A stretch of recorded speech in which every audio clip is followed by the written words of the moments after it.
Micah and Ray, we've reached out to the city of Chicago to find out how many more people arrived today and where they are being sheltered tonight. And so far, we have not received those answers. Meanwhile, 90 migrants are here in Elk Grove Village. And amid criticism of the way state leaders handled their arrival, some are trying to make their stay here as comfortable as possible.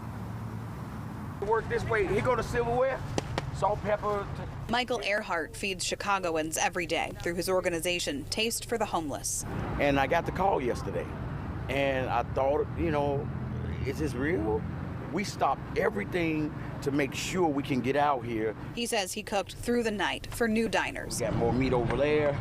We got vegetable right there.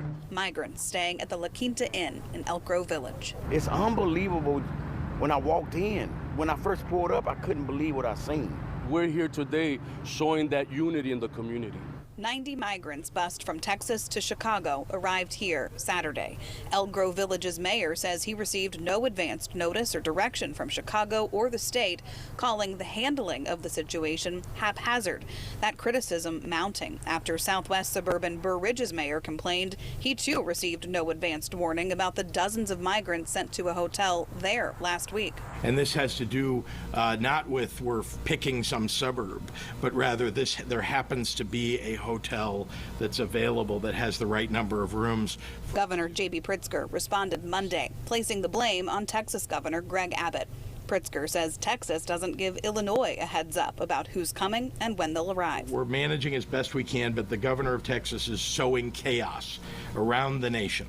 Texas has bused more than 300 migrants to Chicago since the end of August. Stop finger pointing. But the organizations on the ground here in Elk Grove Village aren't so concerned about the politics.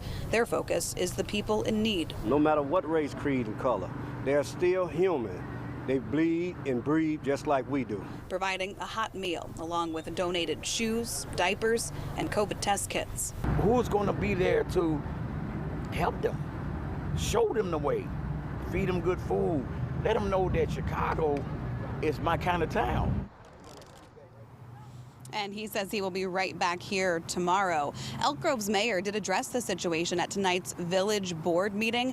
He says 3 of the migrants have already lined up jobs here, and he says that is the goal, to find them jobs and a permanent place to stay. We will have much more of his comments coming up in just about an hour. For now, we're live in Elk Grove Village. Jenna Barnes, WGN News.